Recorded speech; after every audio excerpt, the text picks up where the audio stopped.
Aluminium chloride इसे कहते हैं इनऑर्गेनिक बेंजीन। बहुत बार पूछा गया है, इनके स्ट्रक्चर ड्रा करके दिखाइए। और एक स्ट्रक्चर P4O10 में बहुत बार पूछा कितने POP बॉन्ड है, ये ड्रा करके दिखाइए।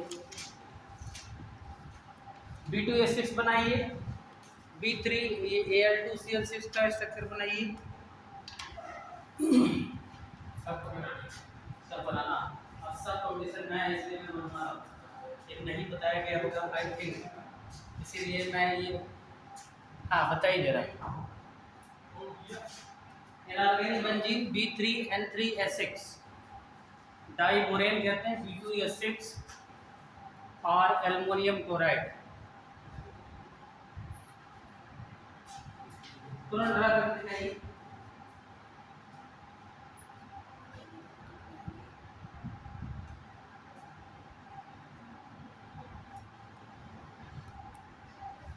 मॉलिक्यूलर बॉन्डिंग, केमिकल बॉन्डिंग कितने लेक्चर हो चुके हैं पहले, कितने लेक्चर हुए हैं?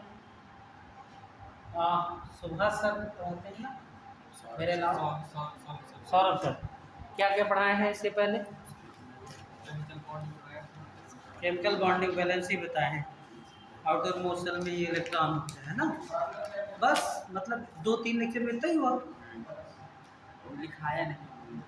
अरे जब लिखाया नहीं तब तो और ज़्यादा खत्म होना चाहिए। केमिकल बॉन्डिंग बैलेंसिंग क्या है, बैलेंसिंग सिद्धांत क्या है, आफ्टर थ्योरी ऑफ बैलेंसिंग है। एक क्लास थी, एक केमिकल बॉन्डिंग में फिजिक्स चल रही थी। क्या चल रही थी? फिजिक्स चल रही थी।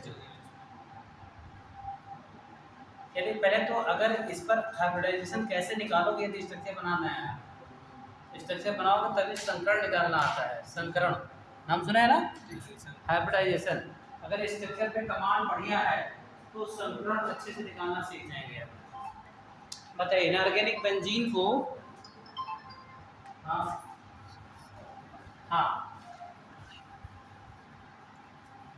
नया फॉर्मेट में मैं रवि सर से कंप्यूटर से डेवलप करा रहा हूँ, तो उसी में कह दीजिएगा, तो उसी में आपका भी निकल जाएगा, डाटा चेंज होगा। ठीक है, अभी मैं क्लास लेने आया बिहार DAV में, तो वही मंत्री वाली है ना आप। हाँ DAV में। चलिए कितने लोगों ने बना B2S6? अगर बना दिए दिखा देंगे, मैं जान जाऊँगा। बना दिए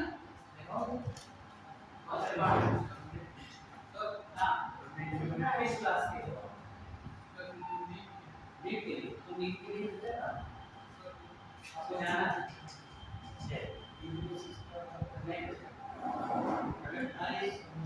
1 2 3 4 5 कहाँ से बन जाएगा?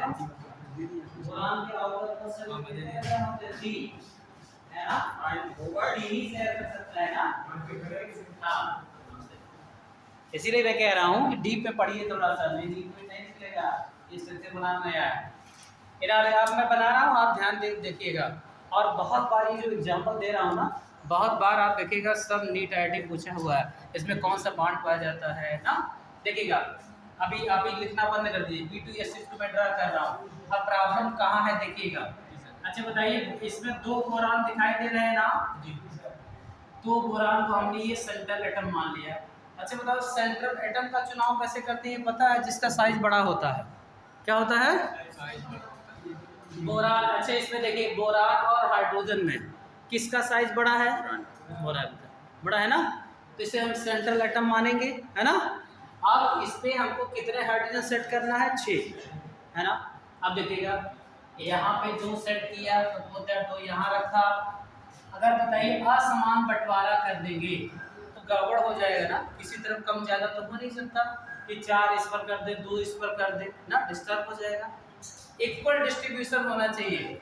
2 इधर से लगाया, 2 इधर से लगाया, और 2 को हम रखेंगे सेंट्रल में। कहाँ रखेंगे बताइए? आप देखिए, सेटिंग करिए। बोरान के आउटर मोस्ट सेल में कितने इलेक्ट्रॉन होते हैं? 3। 5 होता है पहले में, तो दूसरे में 3, तो 3 ही इलेक्ट्रॉन को शेयर करेगा, है ना। अब देखिए प्रॉब्लम कहाँ आती है। अच्छा हाइड्रोजन के बाहर आउटर मोस्ट सेल में कितने होते हैं? 1 होता है। अच्छा इसका साझा करा दिया, ये देखिए शेयर हो गया, ये शेयर हो गया। अच्छा अब ये समस्या कहाँ है ये देखिएगा, अगर हम इसको शेयर करा देते हैं, सेम सिचुएशन यहाँ भी है। ये देखिए, इसको क्रॉस लिखा है, इसको डॉट से लिखा है, ये शेयर कराया, क्रॉस और डॉट इसको देखिए ये शेयर कराया। अब देखिए तीसरा वाला इसका इससे सपोज दैट शेयर करा दिया। समस्या क्या है? दोनों टुकड़े अलग अलग हो गए ना। BH3 दो पार्ट में दिखाई दे रहा हो रहा है ना। अब ना इसके पास इलेक्ट्रॉन बचा ना इसके पास, कि कोऑर्डिनेट बांड भी बना सके। क्यों? कोऑर्डिनेट बांड कब बनता है? जब एक जोड़ा शिफ्ट होता है, ऐसे होता है एरो वाला बांड ना। अब मजबूरी ये है, ये शिफ्ट नहीं कर सकता ना, तो इसके पास बचा है ना इसके पास बचा है, आखिर ये दोनों टुकड़े जुड़ेंगे कैसे? क्यों?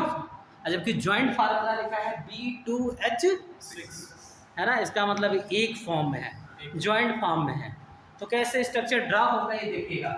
होता क्या है कि ये जो बोरान का इलेक्ट्रॉन है, ये बोरान का तीसरा इलेक्ट्रॉन इधर यहाँ पे शिफ्ट कर देता है, इसके पास तो एक ही है।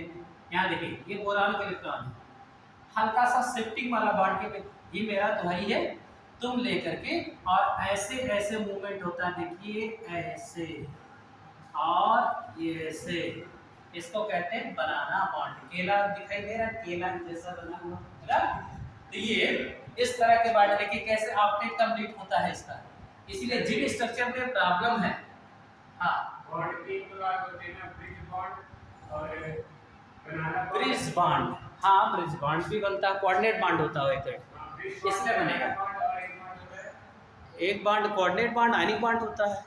आयनिक बॉन्ड मेन तो 3 बॉन्ड है, आयनिक, कोवेलेंट, कोऑर्डिनेट, है ना। ये कोऑर्डिनेट के अंदर बॉन्ड है, एक तरीके से कोऑर्डिनेट है, लेकिन स्पेशल केस है, इसको कहते हैं बनाना बॉन्ड, हैंगिंग बॉन्ड कहते हैं। देखिए और सब एक्सेप्शनल ही है ऐसे। और एक और होता है हाइड्रोजन बॉन्ड। हाइड्रोजन बॉन्ड भी होता है ना, कमजोर बॉन्ड। जो हाइड्रोजन बॉन्ड होता है वो सेकेंडरी में होता है। सेकेंडरी मतलब प्राइमरी सेकेंडरी दो बॉन्ड होते हैं। अरे वहाँ पहुँचिए कोऑर्डिनेट केमिस्ट्री में, प्राइमरी वैलेंसी और सेकेंडरी वैलेंसी, वो कोऑर्डिनेट कंपाउंड जो बनते हैं। जो सेकेंडरी वैलेंसी होती है वो हाइड्रोजन बॉन्ड होती है। नहीं, हाइड्रोजन बॉन्ड अलग बॉन्ड है। सेकेंडरी वैलेंसी का मतलब जब कोऑर्डिनेट कंपाउंड बनता है, जैसे K4Fe6, ये देखो जब थिक लाइन से, मोटी मोटी लाइनों से जुड़ता है ऐसे, ये जो होता है ये बॉन्ड, ये होती है सेकेंडरी वैलेंसी, है ना। और जो प्राइमरी वैलेंसी होती है आयोनाइजेबल डॉटेड बॉन्ड से ऐसे जुड़ता है ऐसे, ये जैसे ये देखो डॉटेड कमजोर बॉन्ड होता है ना, वो हाइड्रोजन बॉन्ड नहीं होता। प्राइमरी और सेकेंडरी वैलेंसी कॉन्सेप्ट पाएगा कोऑर्डिनेट कंपाउंड जब पढ़ेंगे, ठीक है। वो दो टाइप की वैलेंसी होती है। प्राइमरी वैलेंसी आयोनाइजेबल होती है, टूट करके वन बाहर निकल जाएगा, और सेकेंडरी वैलेंसी कोऑर्डिनेट नंबर बनाती है। तो मान कर चले गए बनाना बॉन्ड बनेगा यहाँ पे। हाँ रुको दिखाता हूँ, देखो ऑक्टेट 8 इलेक्ट्रॉन होने चाहिए, 2 2 4, ये देखो ये 2 6 और ये 2, इस तरह मूवमेंट से इनका ऑक्टेट कंप्लीट होता है, ऐसे हैंग करता रहता है ऐसे ऐसे। देखो ये 2 2 4, ये 2 6 और ये 2 8, इसके लिए भी कॉमन है और इसके लिए भी कॉमन है। इसको एक और बॉन्ड कहते हैं, एक तो कहते हैं ये बनाना बॉन्ड है। कैसा बॉन्ड है? बनाना बॉन्ड। और दूसरा है 3C2E बॉन्ड। बहुत यूपी पीसीएस का ये पूछा गया है क्वेश्चन, 3C2E बॉन्ड किसमें पाया जाता है? 3C, 3 सेंटर्ड का मतलब ये बोरान के तीनों इलेक्ट्रॉन, बोरान ये केंद्र के इलेक्ट्रॉन है ना, केंद्रीय परमाणु है ना, 3 सेंटर्ड 2 इलेक्ट्रॉन किससे? हाइड्रोजन वाले, है ना। ये ऐसे क्या करते रहते हैं? मूव होकर के ऑक्टेट को क्या करते हैं? कंप्लीट। इसीलिए इसको क्या कहते हैं? त्रिकेंद्र की, हिंदी में त्रिकेंद्र की 2 इलेक्ट्रॉन बंद। ये देखिए 2 इलेक्ट्रॉन कौन से? ये वाले जो हैंगिंग कर रहे हैं, ठीक है ना। इसीलिए इसका क्या नाम है? 3C2E bond. और ये बनाना तरह ऐसे दिखता है स्ट्रक्चर इसका, ठीक है। इसीलिए इस बॉन्ड को और कौन सा बॉन्ड कहते हैं? बनाना। जितने एक्सेप्शन केस है मैं अभी सब यहाँ बनवा दे रहा हूँ। और क्या क्या पूछता है कैसे? डाइबोरेन में कौन सा बॉन्ड पाया जाता है? बनाना बॉन्ड। और कौन सा इसे कहते हैं? 3C2E बॉन्ड, है ना। आप देखिए ब्रिज बॉन्ड कैसे बनता है। ये इसके स्ट्रक्चर में ब्रिज बॉन्ड है ना। ब्रिज बॉन्ड कैसे? आप यहाँ देखिए, इसकी प्रॉब्लम दूसरी है, दूसरे टाइप की है। देखिए अच्छा बताइए, इसमें एल्युमिनियम को हम सेंट्रल एटम माने कि ना माने? बताइए, एल्युमिनियम में केंद्रीय परमाणु है ना? बोलिए, बोलते रहिए। एल्युमिनियम केंद्रीय परमाणु क्यों माने बताओ? क्यों माने? साइज बड़ा। कैसे साइज बड़ा है? अच्छा, एल्युमिनियम का परमाणु क्रमांक 13 होता है, ठीक है। इसके आगे क्या है? सिलिकॉन है 14, 15 फास्फोरस और 16 सल्फर, 17 क्लोरीन है ना, 16 17। अब आपको पता है जनरल कॉन्सेप्ट की बात करें, 2 8 3 2 8 4, बाहरी कक्षा में आप देख रहे हैं 3 इलेक्ट्रॉन 4 इलेक्ट्रॉन, इसके 5 होंगे, इसके 6 होंगे, इसके 7 होंगे ना। अच्छा बताइए, कोष तो 3 ही बन रहा है, क्यों कोष 3 बन रहा है? क्या? कहाँ?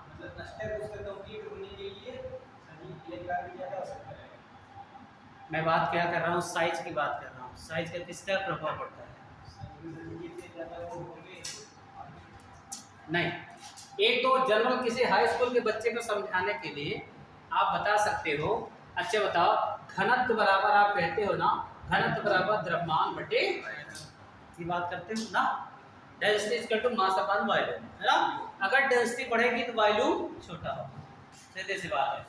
बाहरी कक्षा में जरा ध्यान से देखिए, 3 इलेक्ट्रॉन 4 इलेक्ट्रॉन, इसमें क्या होगा 5, इसमें 6, इसमें 7।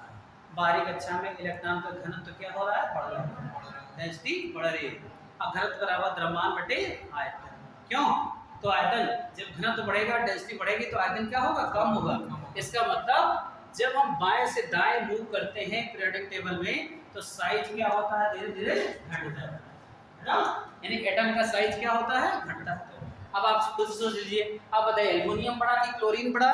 एल्युमिनियम बड़ा। हमने कहा सेंट्रल एटम का चुनाव उसे ही करते हैं जिसका साइज बड़ा हो, ठीक है। अब देखिए, अब इसके साथ कितने एल्युमिनियम अटैच करना है? देखिए, ऐसा नहीं कि अगर वही मैं कह रहा हूँ, ये 11th की बेसिक है, अभी तो 12 का पूरा सिलेबस पढ़ा हुआ है। अभी केमिकल थर्मोडायनेमिक्स के मेरे लेक्चर लगे हुए हैं ना। अब इसके बाद देखिए, और अभी तक आपने कुछ नहीं पढ़ा इस चैप्टर में, बहुत बड़ा चैप्टर है केमिकल बॉन्डिंग, फजांस रूल, है ना।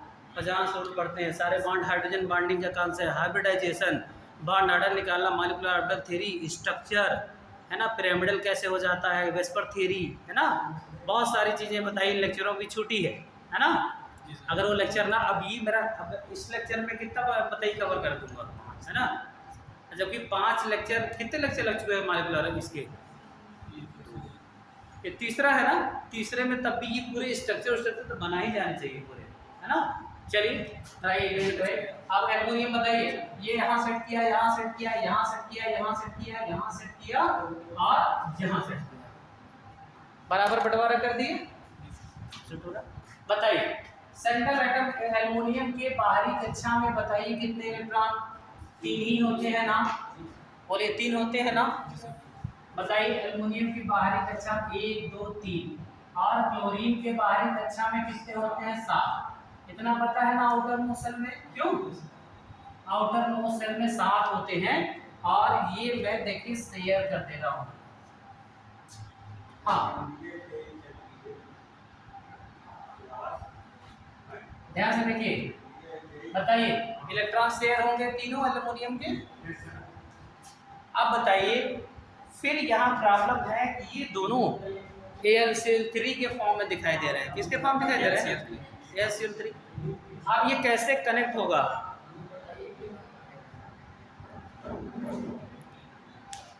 पास आउट लड़का है, इंटर पास आउट हो, अभी फाइनल में हो, इंटर फाइनल में हो ना, 11th कंप्लीट है। ये स्ट्रक्चर एंड बॉन्डिंग पढ़ा है, केमिकल बॉन्डिंग पढ़ा है, किस कॉलेज से हो? ये चैप्टर 11th पास करते हैं ना, किस कॉलेज से हो? तो आप रेगुलर रहिएगा। पहला लेक्चर है, पहला लेक्चर है। देखो यहाँ देखिए बेटा, अब एल्युमिनियम के जो आउटर मोस्ट सेल में 3 इलेक्ट्रॉन है, वो क्या हो गए? शेयर हो गए, राइट।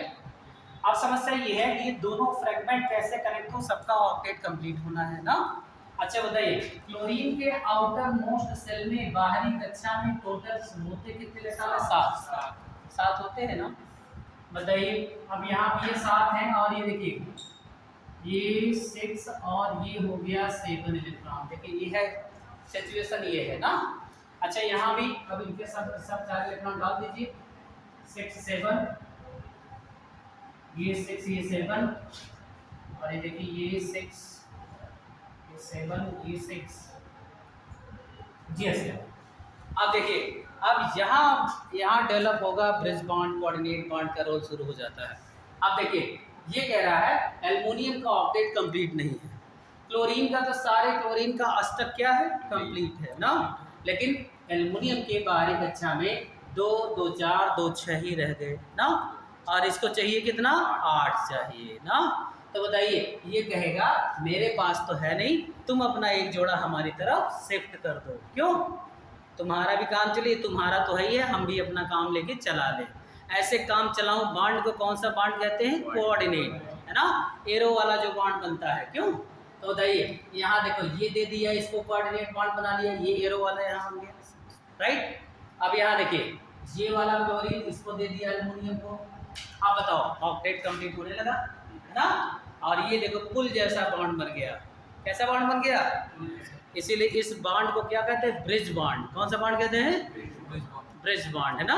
और अगर कह दें एल्युमिनियम क्लोराइड में ये कहते हैं डाइमर स्ट्रक्चर। क्या कहते हैं? 2 एल्युमिनियम क्लोराइड जुड़े हुए हैं Al, और अदरवाइज एल्युमिनियम क्लोराइड का फार्मूला लिखते हो आप AlCl3 लिखते हो। क्यों? कहीं भी एल्युमिनियम क्लोराइड फार्मूला क्या लिखते हो? AlCl3। लेकिन एक्चुअली ये ऐसे डाइमर फॉर्म में होता है, ट्वाइस Al2Cl6 के फॉर्म में होता है, डाइमर स्ट्रक्चर। अब कह दिया जाए, अच्छा बताइए एल्युमिनियम क्लोराइड में कितने कोवैलेंट बॉन्ड है और कितने कोऑर्डिनेट बॉन्ड है? ऐसा क्या क्वेश्चन क्या है? How many covalent and coordinate bond form in the aluminium chloride, है ना। अब आप बताइए दो क्या है? ये तो कोऑर्डिनेट है। और बताइए 1 2 और ये 3 4 5 6 यानी 6 covalent bond and 2 coordinate bond. क्यों? 6 और 2। तो जब आप स्ट्रक्चर बनाने पे कॉन्फिडेंस रखोगे तभी आएगा। ये कौन सा बॉन्ड कहते हैं इसको? Bridge bond. Bridge bond in Al2Cl6। चलिए क्या ये इसे कहते हैं अकार्बनिक बेंजीन? बहुत बार पूछा गया है अकार्बनिक बेंजीन किसे कहा जाता है? इसका नाम है, केमिकल नेम है borazine. Borazine is commercial known as inorganic benzene. Inorganic benzene.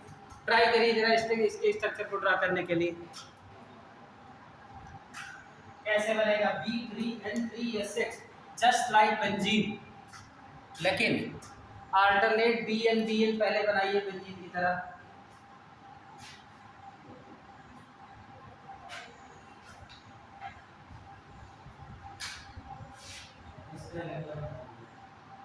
अभी मैं आपको बता दूं नीट की ऑफलाइन परीक्षा होने वाली तैयारी कर रहा हूं, पेपर मान आया हुआ है। जिन बच्चों को ऑफलाइन टेस्ट देना हो IIT और नीट के लिए, अभी शायद 11 या 12 जुलाई तक डेट है ना, 4 से 11 ऑफलाइन एग्जाम देके एंट्री कर सकते हैं।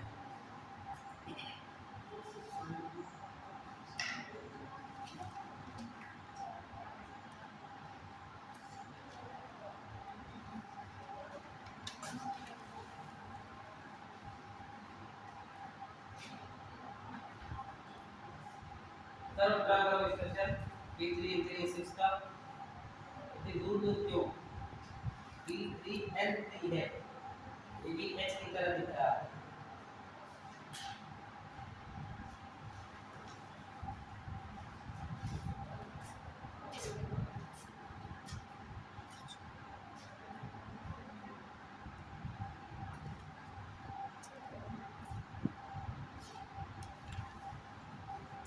ऐसे ये लाइन में नहीं बनेगा। हमने कहा ना इसे अकार्बनिक बेंजीन कहते हैं, यानी बेंजीन लाइक ही स्ट्रक्चर बनेगा ना। देखिए ऐसे, अब मैं ऐसा सेट कहते ना, फिर आप बनाइए। देखिए B फिर N फिर B, फिर N, फिर B, फिर N, और देखिए B3N3 हो गया, है ना। H6 जिस प्रकार बेंजीन में 6 हाइड्रोजन ऐसे बाहर नहीं रहते हैं, है ना, तो 6 हाइड्रोजन इसके बाहर सेट करिए और उसके बाद बॉन्डिंग बनाना शुरू करिए। देखिए कैसे ये इनऑर्गेनिक बेंजीन कहलाता है। अब देखिए 6 हाइड्रोजन हमने सेट कर दिया, जरा बॉन्ड बनाना शुरू करिए इनके। बताइए हाइड्रोजन को कितने बॉन्ड चाहिए? एक बॉन्ड चाहिए। कितना बॉन्ड चाहिए? एक सिंगल इलेक्ट्रॉन। बताइए पहले इनको कनेक्ट करिए रिंग बेंजीन की तरह। ये देखिए इसका एक इलेक्ट्रॉन नाइट्रोजन से शेयर कर गया, ठीक है। इसका एक इलेक्ट्रॉन बोरान से शेयर किया, इसका एक इलेक्ट्रॉन नाइट्रोजन से इस तरह शेयर किया। देखिए रिंग बन रही है, बेंजीन की तरह स्ट्रक्चर बन रहा है, देखिएगा।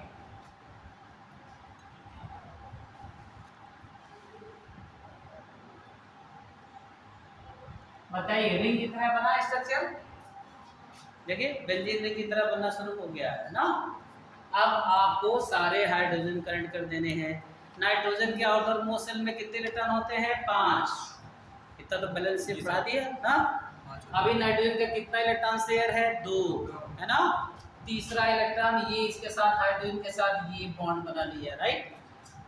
और बोरान का तीसरा इलेक्ट्रॉन ये हाइड्रोजन के साथ बॉन्ड बना लिया, इसका इस हाइड्रोजन के साथ बॉन्डिंग हुआ, इसकी बॉन्डिंग इसके साथ हुई, इसकी बॉन्डिंग इसके साथ हुई, और इसकी बॉन्डिंग इसके साथ हुई, और ये तैयार हो गया स्ट्रक्चर। अब बताइए जिस तरह बेंजीन में C6H6 ऐसे बना दिखाई देता है ना, लेकिन बेंजीन में होता है अल्टरनेट पाई बॉन्ड। क्या होता है? पाई। ऐसे ये देखिए ये बेंजीन है ना, आपको पता है डबल बॉन्ड ऐसे अल्टरनेट होते हैं एक के बाद एक ना। तो अब इसे क्यों कह रहे हैं इनऑर्गेनिक बेंजीन? बेंजीन के एकल बॉन्डिंग नहीं, अभी इसके 2 बाकी हैं। क्या है बताओ? नाइट्रोजन 2 बाकी है ना अभी। तो ये देखो इसका ये 2 इलेक्ट्रॉन अभी फ्री हैं ना। अच्छा बताओ इसके 2 इलेक्ट्रॉन अभी फ्री हैं और इसके 2 इलेक्ट्रॉन फ्री हैं। ध्यान से देखो, जरूरत पड़ने पर ये दोनों इलेक्ट्रॉन एक यहाँ बताओ ऐसे ऐसे डबल बॉन्ड तरह बन सकता है। फिर 2 इलेक्ट्रॉन से एक बॉन्ड बनता है ना। अब बताओ इसका एक इलेक्ट्रॉन यहाँ हो जाए और ये दोनों बना ले तो यहाँ डबल बॉन्ड बन सकता है। 2 इलेक्ट्रॉन ही तो चाहिए एक बॉन्ड बनने के लिए, क्यों? और यहाँ देखो एक यहाँ है एक यहाँ आकर के यहाँ दोनों क्या बना रहे? Double bond. तो बताओ यहाँ डबल बॉन्ड बन सकता है, यहाँ बन सकता है, यहाँ बन सकता है, जस्ट लाइक बेंजीन। हुआ कि नहीं हुआ? है ना। लेकिन वहाँ पे बेंजीन कार्बनिक यौगिक है। बेंजीन कैसा यौगिक है? लेकिन ये बताइए बोरान और हाइड्रोजन क्या है? अकार्बनिक यौगिक है ना। स्ट्रक्चर तो बन रहा है बेंजीन की तरह, लेकिन है ये अकार्बनिक। इसीलिए इन्हें क्या कहते, इस स्ट्रक्चर क्या कहते हैं? That is inorganic benzene. क्या है ये? इनऑर्गेनिक बेंजीन है, अकार्बनिक बेंजीन, जिसे बोराजीन के नाम से जानते हैं। बोराजीन बना लीजिए, सब कंडीशन में काम आएंगे आप। कंडीशन में कार्बन डाइऑक्साइड से नहीं पूछा जाएगा। जिनमें प्रॉब्लम होती है, कुछ एक्सेप्शनल केसेस होते हैं, वही पूछे जाते हैं।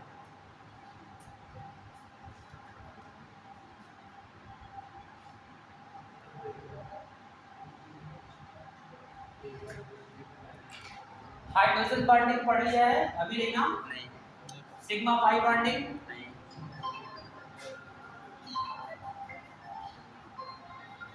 हाँ अभी में क्लास में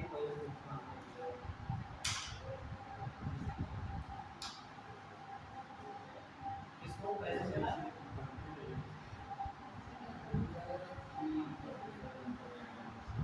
हाँ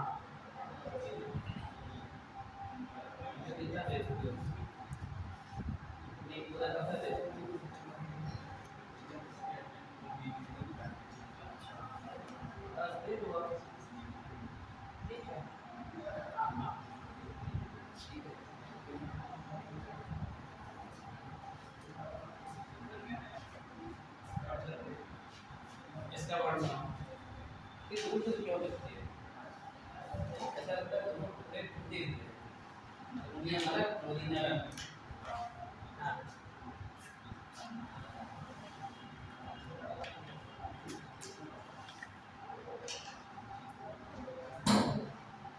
मैं चाहता हूँ पढ़ाने से परिवर्तन हो यार, मैं देखो थ्रेड क्रिएट करता हूँ, मैं डरा नहीं रहता हूँ, है ना, लेकिन मुझे आउटपुट चाहिए, रिजल्ट चाहिए, एनी हाउ करना चाहिए, कुछ सीखो, है ना। हाँ बनाओ बेटा, ये P4O10 वाला बॉन्ड बनाओ। P4O10 फास्फोरस पेंटाऑक्साइड का डाइमर है, P2O5 का ट्वाइस। पूरा सल्फेट जब आप पी ब्लॉक एलिमेंट पढ़ोगे और इंटर हाइड्रोजन पढ़ोगे, सब स्ट्रक्चर का ही खेला है। अगर स्ट्रक्चर कमजोर रहा तो इनऑर्गेनिक कमजोर होगी, है ना। ये चैप्टर में पूरा का पूरा बैलेंसी और उसमें पूरा स्ट्रक्चर बनाने का कॉन्सेप्ट पर क्लियर नहीं है। तो आगे जैसे आर्थोफॉस्फोरिक एसिड में कितने POH बॉन्ड प्रेजेंट है ना। आर्थो कब कहते हैं, हाइड्रोफॉस्फोरिक कब कहते हैं, सब बॉन्डिंग से ही रिलेटेड है।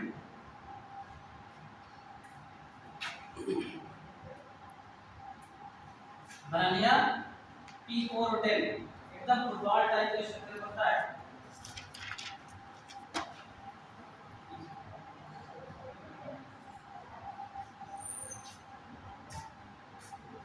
और इससे पूछा गया था how many POP bond are found in P4O10, कितने POP बॉन्ड हैं।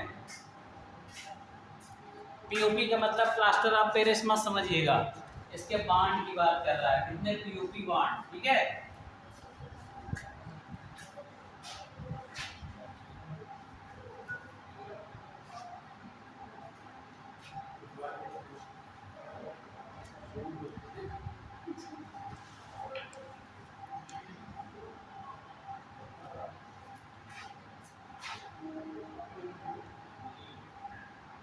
देखिए मुझे लगता है कि कॉन्फिडेंस नहीं है बनाने में, कितने सेट हुए,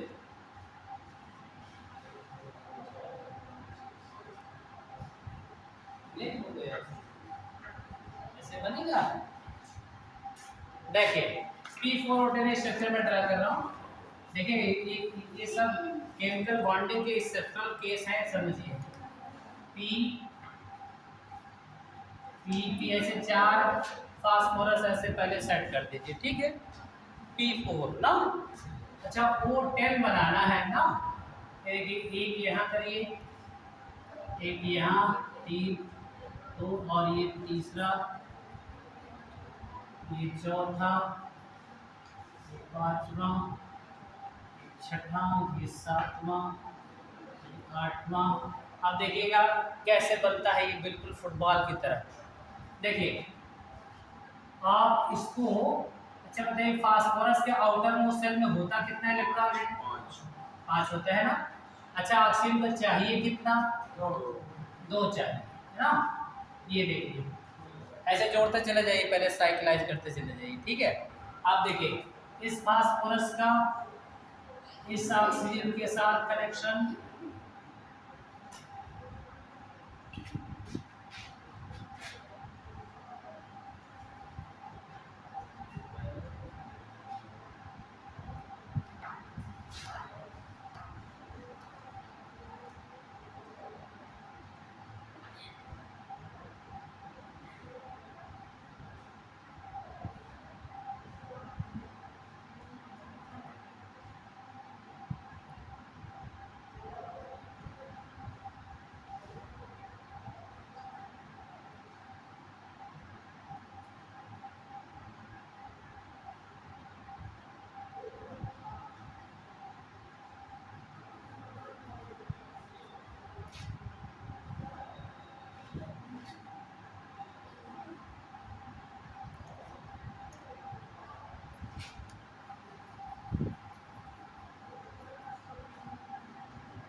अच्छा बताइए, क्या पूरे ऑक्सीजन हो गए हैं क्या? नहीं, 2 बचे हैं। 2 बचे हैं। फास्फोरस के इलेक्ट्रॉन में भी बचे हैं, एक ही बचा है। कितने शेयर हुए अभी? 4। 4 ही शेयर है। 1 2 3 4 शेयर है। 5वां भी इसका बचा है ना। अब देखिए अंदर ऐसे बनाता है, ये देखिए पीओपी बॉन्ड, पीओ, ये देखिए पीओपी, पीओपी, ये देखिए 5वां इलेक्ट्रॉन और इससे शेयर है। बता रहा हूँ ना कि रेजाप्टाई हो जाएगा अगर स्ट्रक्चर कमांड नहीं है ना। अब गिनो जरा कितने पीओपी बॉन्ड हुए। फुटबॉल के एक थोड़ा सा जिग हो गया है, इसको और बिल्कुल ऐसे गोलाकार हो जाता है ना, फुटबॉल बनेगा इस तरह। देखो कितने पीओपी बॉन्ड, देखना गिनना कितने पीओपी बॉन्ड। एक पीओपी बॉन्ड, ठीक, पीओपी बॉन्ड, ठीक है, पीओपी।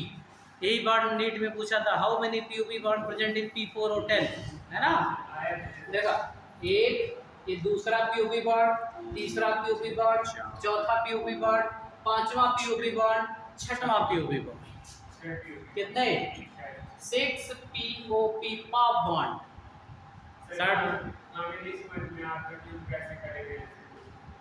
यार बैलेंसिंग में बाहरी कोष में इलेक्ट्रॉन मालूम है ना, तो कैसे बनाते? तो 6 महीना बनाने में लग जाते तुमको, है ना। ऐसे ऐसे ऐसे ऐसे सीधा सेट करते, जिग जैग बिना मतलब का, ऐसे बिंदी में ऐसे कोई स्ट्रक्चर को ऐसा है ना तो ऐसे ही छाया होगा तुम्हारे दिमाग में। अब जैसे P4 अगर स्ट्रक्चर ऐसा करे तो शेयरिंग भी तो होनी चाहिए। जैसे तुम अगर कहते P4 है, अगर इसी की स्ट्रक्चर तुमको बनाना, देखो एग्जाम में बनाना नहीं,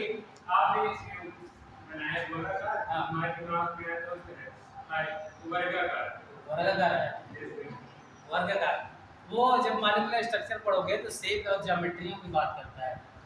अगर इस पर सेंटर एटम पे लोन पेयर छूट गया तो उसकी ज्योमेट्री बेंट हो जाती है। जैसे अमोनिया, देखो अमोनिया की ज्योमेट्री क्या हो जाती है।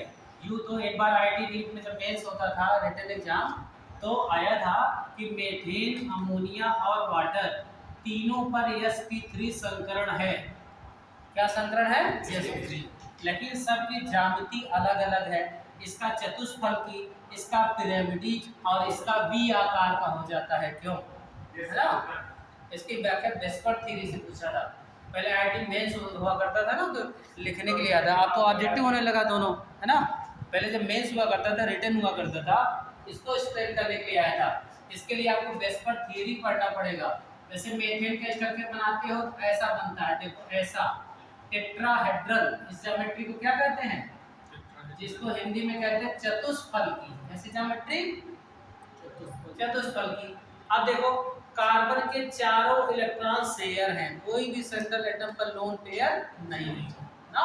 लेकिन जब अमोनिया पे बनाओगे, अमोनिया का 3 हाइड्रोजन तो देखिए इस तरह से हो गया, 3 इलेक्ट्रॉन तो इसके क्या हो गए बताओ? शेयर हो गए। एक जोड़ी लोन पेयर अभी बचा है कि नहीं बचा? 5 होते हैं ना। अब ये कहो कि अब ये सब कैसे बन गया? अब आपको आउटर मोस्ट इलेक्ट्रॉन तो मालूम होना चाहिए, 6वीं 7वीं से पढ़ाया जाने लगता है। लेकिन हाई स्कूल तक जो है कोई केमिस्ट्री में इंटरेस्ट क्रिएट ही नहीं करता। सब केवल फिजिक्स का विद्युत धारा भी बराबर ओम का नियम पढ़ा दिया, है ना, और कितना विद्युत खर्च होगी वो वाला सवाल लगा लिया, है ना। केमिस्ट्री नाम से कोई एकदम हेट सा रहता है स्कूल तक। जब 11th में बच्चा आता है तो केमिस्ट्री वाले सर को सर फोड़ के पढ़ाना पड़ता है, एकदम जान लीजिए कि जैसे बैल को पढ़ा रहे हो, है ना। ये स्थिति होती है केमिस्ट्री में। शुरू से ही इंटरेस्ट क्रिएट नहीं करते बच्चों को। अगर क्रिएट कर जाए तो इतना स्कोपी सब्जेक्ट कोई है ही नहीं। इतना भरमार मैंने बताया ना कि केमिस्ट के रूप में, तमाम इंजीनियर्स के रूप में, डॉक्टर इंजीनियर तो बनाता ही है। दवा की कंपनियों बड़ी बड़ी डिमांड है आपकी, है ना। यही वहाँ दवा बने, दवा कौन बनाएगा? केमिस्ट। क्यों? ना केमिस्ट कौन बनेगा? केमिस्ट्री वाला बनेगा, है ना। तो लेकिन टू क्रिएट, आप देखिए पार्ले जी इंडिया लिमिटेड में आपका इंटरव्यू है, आप गए 75% पीएससी की मार्कशीट लगा करके। अब वहाँ के जनरल मैनेजर ने पूछा what is the formula of glucose. Glucose क्या है? एल्डिहाइड है या क्या है? स्ट्रक्चर ड्रा करके दिखाओ। तो आप ऐसे छत देखने लगे स्ट्रक्चर ड्रा करने में, तब आपको सिलेक्शन कैसे होगा, है ना? नॉलेज होना चाहिए। अगर नॉलेज है तो कहीं भी आप नौकरी आज भी कम नहीं है ना? चले देखिए, अब यहाँ पे लोन पेयर होने की वजह से इसका ज्यामिति पिरामिडल हो जाती है, पिरामिड की तरह हो जाता है। विस्पर थ्योरी यहाँ अप्लाई होती है। आइए, balance cell electron pair repulsion theory. और वाटर ऐसा हो जाता है जो आप पानी समझते हैं HOH ऐसे बनना चाहिए, वाटर ऐसे मुड़ जाता है, बेंट हो जाता है, ये देखिए ऐसे, इसे कहते हैं एंगुलर ज्योमेट्री। कैसी ज्योमेट्री? एंगुलर। और इसका जो कोण होता है 104 डिग्री 5 अंश हो जाता है। अमोनिया का 107 डिग्री हो जाता है, मीथेन का 109 डिग्री 28 ये हो जाता है, यानी उसका एंगल चेंज हो जाता है। तो ये लोन पेयर का रोल होता है। जितने बॉन्ड बनाने में इन्वॉल्व होते हैं उन्हें कहते हैं बॉन्ड पेयर, हिंदी में कहते हैं बंध युग्म। क्या कहते हैं इसको? बंध युग्म। और जो एक्स्ट्रा बॉन्ड बनाने में इन्वॉल्व नहीं होते उन्हें कहते हैं लोन पेयर, और हिंदी में कहते हैं अतिरिक्त इलेक्ट्रॉन का जोड़ा। अब इतना बड़ा नाम कौन ले, सीधे बीपी और एलपी के ये, है ना? बॉन्ड पेयर एंड लोन, है ना? तो अब देखिए, इन्हीं सेंटर एटम पे यदि लोन पेयर बढ़ गया तो लोन पेयर क्या करते हैं बताइए? ये भी इलेक्ट्रॉन है, ये भी इलेक्ट्रॉन है, इलेक्ट्रॉन इलेक्ट्रॉन में रिपल्सन होगा क्योंकि सेम है ना, चार्ज है। तो रिपल्सन के कारण ये बॉन्ड एंगल झुक जाती है और ये वी आकार का दिखता है बेंड। इसे एंगुलर ज्योमेट्री कहते हैं। जब ज्योमेट्री की बात आएगी तो बताएंगे। अभी तक ये बता रहे थे इसमें कितने पीओपी बॉन्ड है बताइए? 6 पीओपी बॉन्ड है ना? चलिए, अभी मैं आपको शॉर्टकट ट्रिक, ऐसा ट्रिक बताता हूँ संकरण निकालने का। संकरण निकालना भी पूछते हैं इसमें, है ना? लिखिए, finding hybridization of the molecule. Hybridization, संकरण।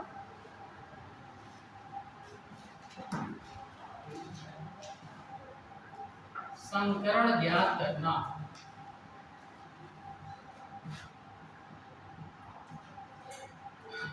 हाइब्रिडाइजेशन,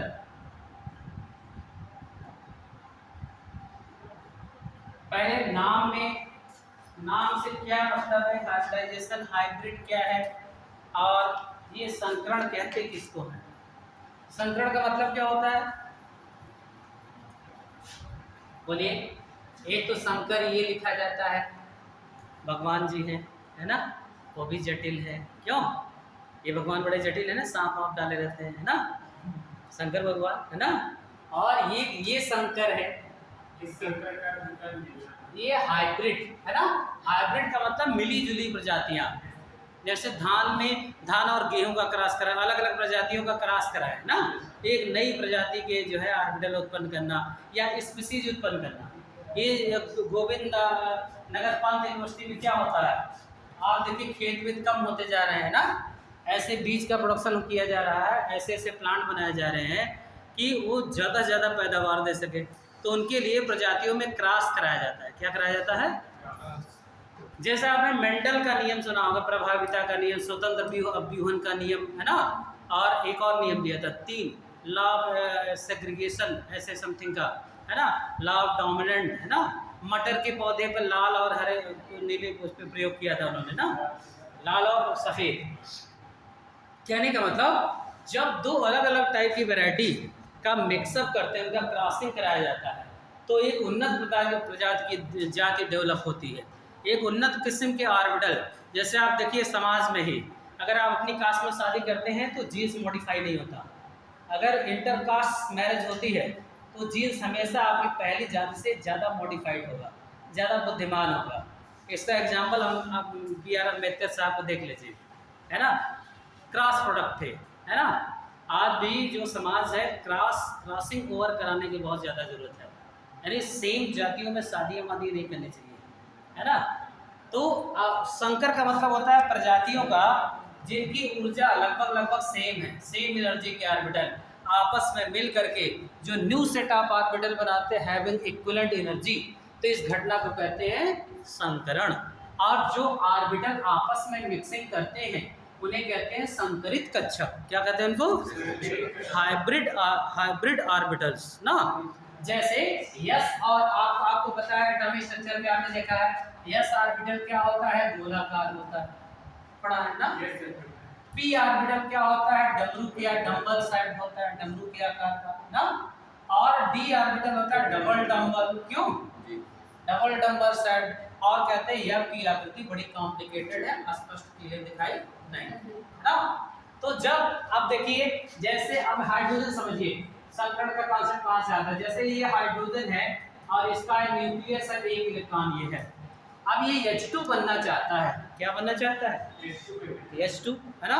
तो बताइए इसका इलेक्ट्रॉनिक विन्यास 1s1 हुआ ना हाइड्रोजन का, अगले का भी क्या है 1s1 हुआ, दो हाइड्रोजन देखिए। अब ये दोनों जब ये न्यूक्लियस ये जब फ्यूज होंगे तभी तो ये बताइए ये आपस में मिलेंगे, आपस में फ्यूजन होगा इनका, तभी तो ये H2 मॉलिक्यूल का निर्माण होगा। क्यों, ये जो ऑर्बिटलों की मिक्सिंग है, यस ऑर्बिटल इसका है, यस ऑर्बिटल इसका है, जब ये हेड टू हेड ओवरलैप करते हैं ऐसे कनेक्शन है ना, तो जो इनके मध्य बॉन्ड बनता है ये कहते हैं कि सिग्मा बॉन्ड फॉर्म हो रहा है। कैसा बॉन्ड फॉर्म हो रहा है, sigma bond are form due to head overlapping of the orbitals है ना। यानी ऑर्बिटल जब सिरों द्वारा, हिंदी में कहते हैं सिरों द्वारा अधिव्यापन, अधिव्यापन का मतलब एक दूसरे में छा जाना है ना, मिक्सअप हो जाना, और इस तरह की मिक्सिंग होती है मजबूत, तो इसे कहते हैं सिग्मा बॉन्ड बन रहा है। कौन सा बॉन्ड बन रहा है, यानी सिग्मा बॉन्ड बहुत मजबूत बॉन्ड होते हैं, ठीक है। तो इसे कहते हैं यस यस ओवरलैपिंग। क्या कहते हैं बताइए, यस यस ओवरलैपिंग। ओवरलैपिंग को हिंदी में कहते हैं अतिव्यापन। अतिव्यापन का मतलब छा जाना, ओवरलैप करना, ठीक है। अच्छा, जब एक यस ऑर्बिटल एक पी ऑर्बिटल के साथ हेड टू हेड ओवरलैप करता है, ये देखिए ये देखिए ओवरलैपिंग किया है ना, इसे कहते हैं यस पी ओवरलैपिंग। कैसा, एक यस और एक पी के साथ है ना। जब एक यस दो पी के साथ ओवरलैप करता है तो यस पी टू, अब इन्हीं का मिलना ही संकरण है। क्या है बताइए, अब वो कैसे मिलते हैं और इनके मिलने के तरीके को कहते हैं सिग्मा एंड पाई बॉन्ड। अगर सिरों द्वारा मिलते हैं, हेड टू हेड टचिंग होती है, तो कौन सा बॉन्ड बनता है भाई, सिग्मा है ना। और जब दो पी ऑर्बिटल अगर पार्श्वीय अधिव्यापन करते हैं और लेटरल ओवरलैपिंग, देखिए ऐसे,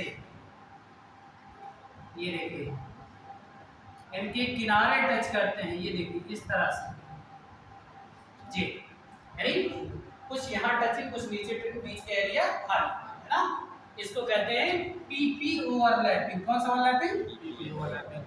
पीपी ओवरलैपिंग से जो ये पूरा बॉन्ड समझिए, ये पूरा, ये कौन सा बॉन्ड कहलाता है बताइए, पाई बॉन्ड। कैसा बॉन्ड कहलाता है, यानी बॉन्ड दो टाइप बनते हैं, एक तो सिग्मा बॉन्ड और दूसरे पाई बॉन्ड। और आप समझ सकते हैं कि सिग्मा बॉन्ड आर फॉर्म ऐसे चेन की तरह जुड़ता चला जाता है, ये बॉन्ड बहुत मजबूत बॉन्ड है, क्यों, और ये वाले बॉन्ड थोड़ा सा एनर्जी लग जाए तो ये टूट करके दोनों अलग हो जाएंगे। यानी pi bond are weaker than sigma bond है ना। पाई बॉन्ड कमजोर होते हैं, सिग्मा बॉन्ड स्ट्रांग होते हैं, पहली बात ये ना। अब इन्हीं का ऑर्बिटलों का आपस में मिलना, लगभग समान ऊर्जा के ऑर्बिटलों का आपस में मिलकर नई ऊर्जा के ऑर्बिटलों का निर्माण करना, ये घटना कहलाता है क्या, संकरण है ना। यानी ऑर्बिटलों की मिक्सिंग होगी। अब मिक्सिंग कैसे होगी, या तो हेड टू हेड मिलेंगे या तो पार्श्वीय रूप से टच करेंगे, ठीक है ना। पार्श्वीय रूप से टच करेंगे तो pi bond, head to head मिलेंगे तो सिग्मा बॉन्ड, राइट। अब देखिए संकरण निकालने का हम 3 विधियां आपको बताते हैं, जो आपको अच्छे लग जाए वही इस्तेमाल कर लीजिए, और 40 सेकंड के अंदर हर वैसे निकाल लेंगे आप, है ना। अभी इनऑर्गेनिक में पहले बताता हूँ। ऑर्गेनिक के केवल 3 संकरण होते हैं ऑर्गेनिक में, sp, sp2 and sp3। 3 he type के ऑर्गेनिक कंपाउंड में संकरण पाए जाते हैं।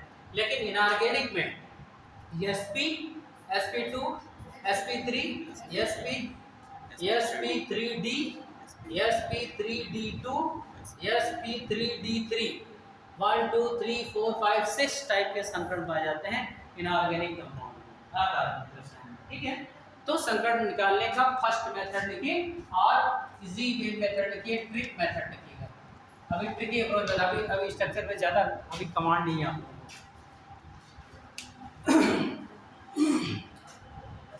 पहला पॉइंट, सबसे पहले बाह्य कोश में उपस्थित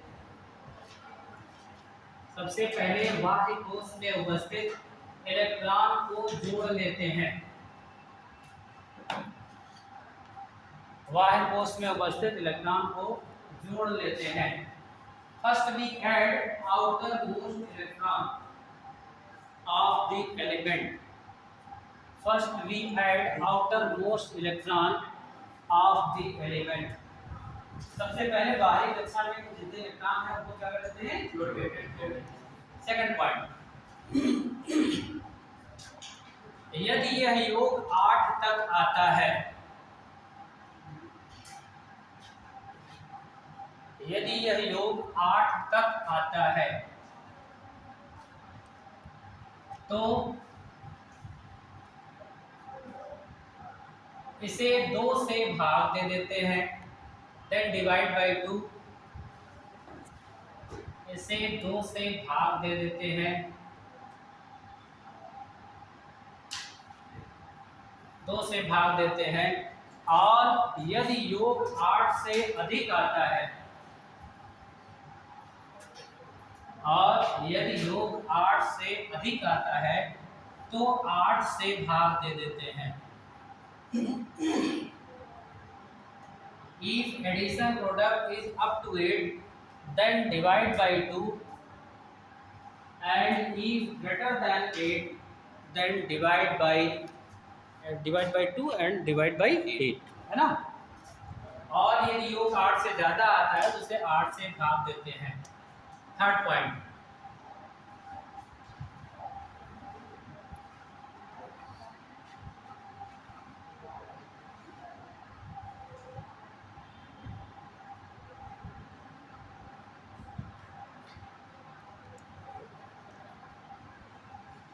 यदि कुछ शेष बचता है, यदि कुछ शेष बचता है तो उसे पुनः 2 से भाग देकर, यदि कुछ शेष बचता है तो उसे पुनः 2 से भाग देकर पहले वाले भागफल में जोड़ देते हैं।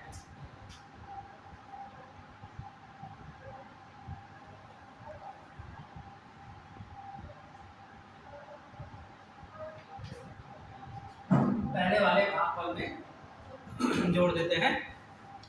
जितना भागफल आता है उतने ही ऑर्बिटल,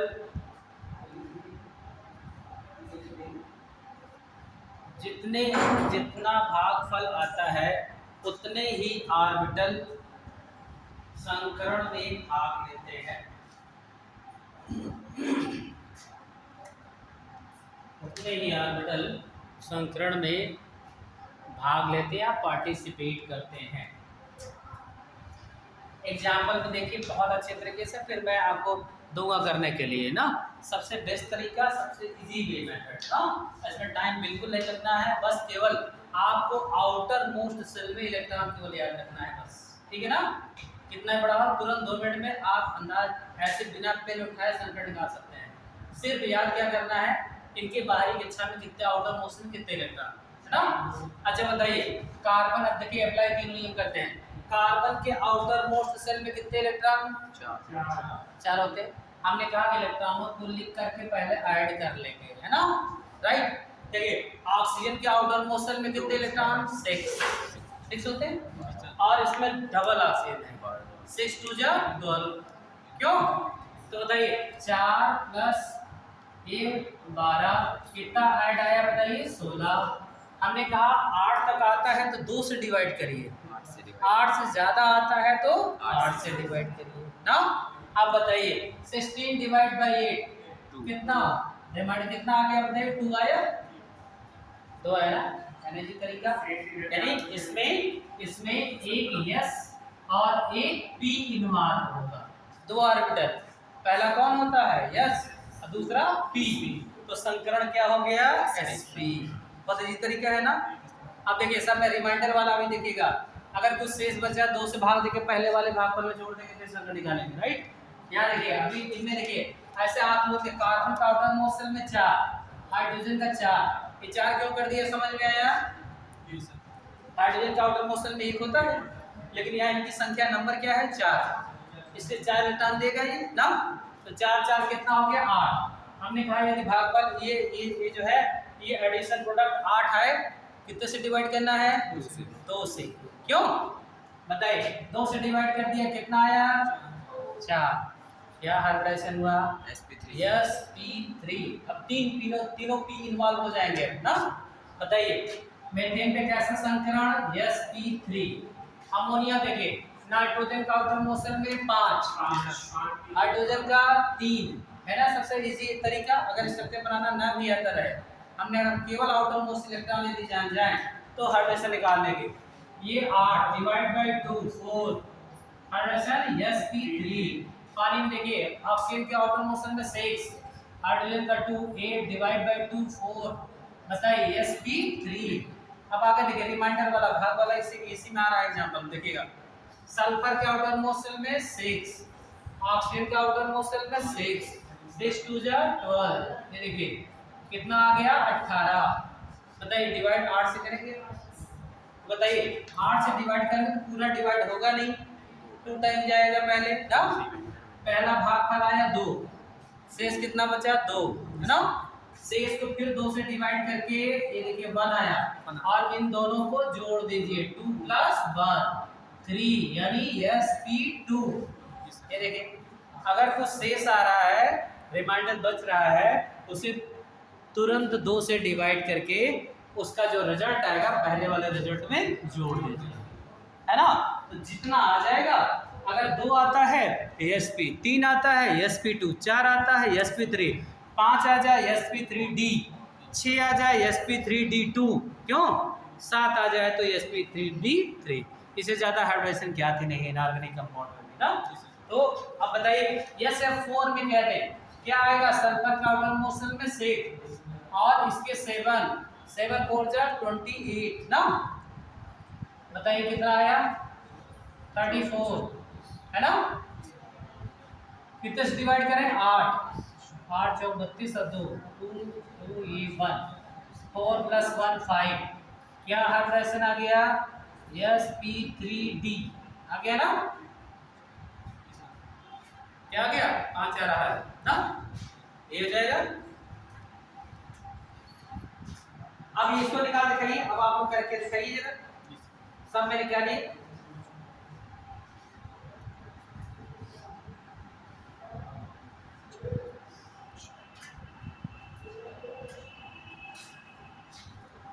sp3d2 आ जाएगा, sp3d2 आ जाएगा, आना चाहिए। क्या है sp3d राइट, आ रहा है ये दिल्ली है, ये दौलताबाद है, इसे दूर को क्यों बनाते हो?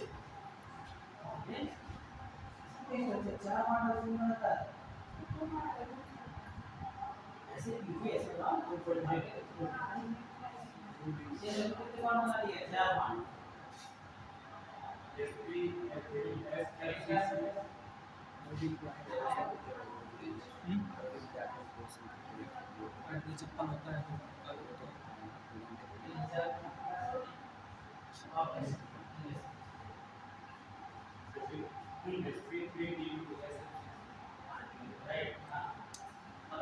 ये तरीका सबसे बेस्ट है, बिना कलम उठाए आपको नॉर्मल नोट्स लिखना आते हैं, ऐसे कर सकते हैं। इसमें sp3d हां करना है।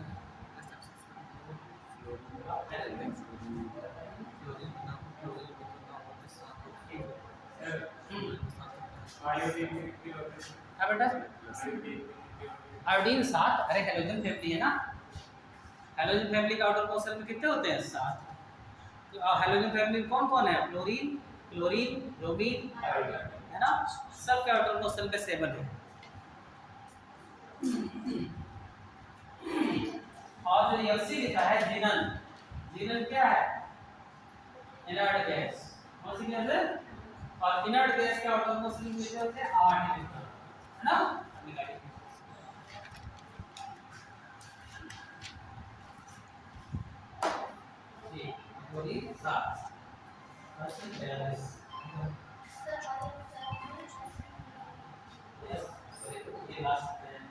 पहुंच गया हाइड्रोक्साइड। इसमें आया होगा sp3d2। कितने लोग का आया है? नहीं आया? आ जाएगा, उम्मीद है आ जाएगा। इसमें sp3d ना, इसमें sp3d3 यही है। इसमें निकालिए 8 + 28 36 डिवाइड बाई 8 4 + 2 6 sp3d2। क्यों? FCF4 में sp3d2 आया है।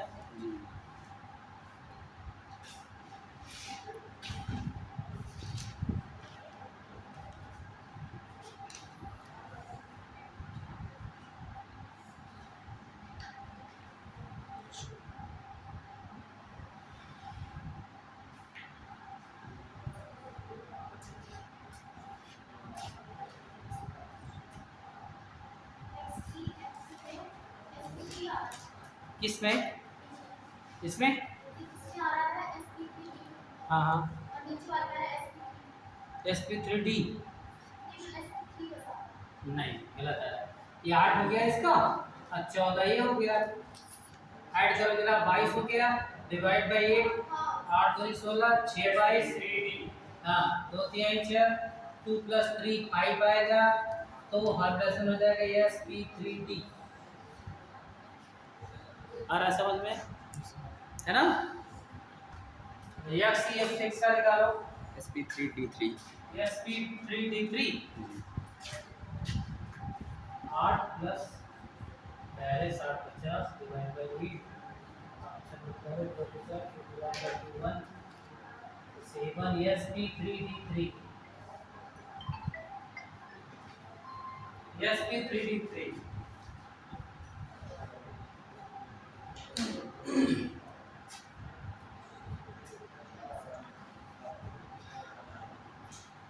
कितना जल्दी टाइम खत्म हो गया तो पता नहीं चलता, जब गड्ढा शुरू हुआ तब खत्म हो गया।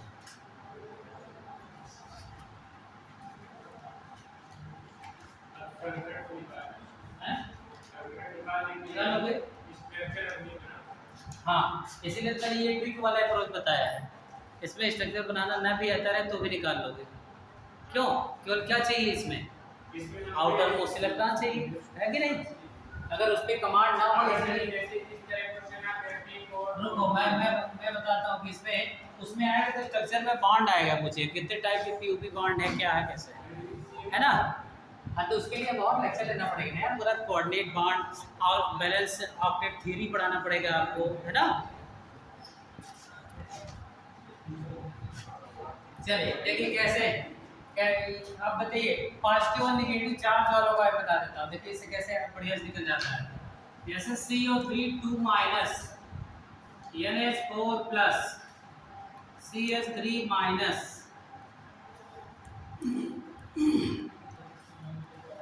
और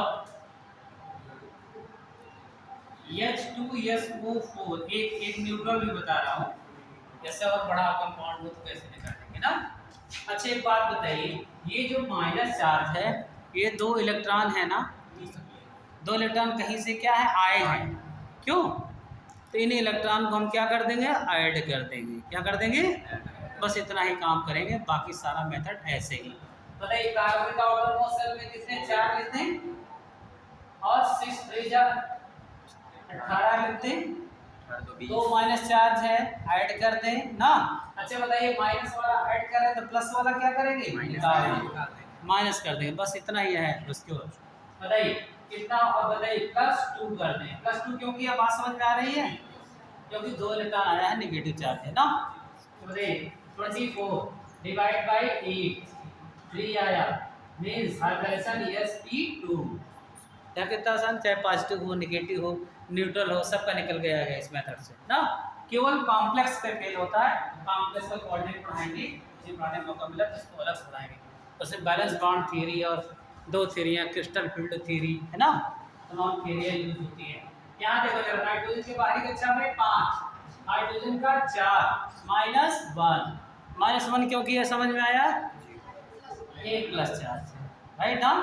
क्या आया 8, 2 से डिवाइड 4 आया, आप नोट करके sp3 क्यों 4 आया तो क्या होगा CH3 माइनस बताओ कार्बन काउंटर मोशन में 4 हाइड्रोजन का 3 + 1 क्यों 1 क्या आ जाएगा 8 आएगा डिवाइड बाय 2 4 sp3 इसको फॉर्म निकाल दिखाइए।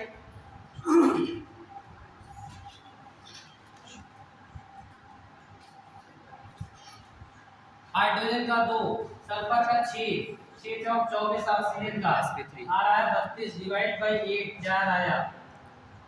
कैसा भी हो देखिए सब पे फॉलो हो रहा है कि नहीं हो रहा है ना। एक होता है फाजीन गैस COCl2 कार्बोनिल क्लोराइड को कहते हैं, इसको कहते हैं फास्जीन। क्या कहते हैं?